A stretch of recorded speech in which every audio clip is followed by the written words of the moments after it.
La sala de fitness adaptarà el seu aforament en funció de les mesures decretades per les autoritats en les diferents fases de la desescalada.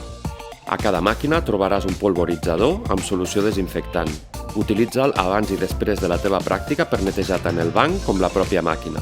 Et recordem que és obligatori l'ús de tovallola. Les fonts d'aigua estaran en servei per omplir l'ampolla que portis de casa. Per a garantir la distància de seguretat, algunes màquines de cardio poden no estar operatives. Selecciona la que estigui disponible i neteja-la amb solució desinfectant abans i després del seu ús. Cada estació disposa d'un polvoritzador amb aquesta finalitat. Demana el material esportiu que necessitis al tècnic de sala. Hauràs de netejar-lo amb solució desinfectant abans i després d'utilitzar-lo. Et recordem que pots portar el teu propi material per a un ús exclusiu. Si utilitzes una estoreta, neteja-la amb desinfectant abans i després d'utilitzar-la. L'ús de tovallola és obligatori mentre realitzis qualsevol exercici. T'esperem, junts ho aconseguirem.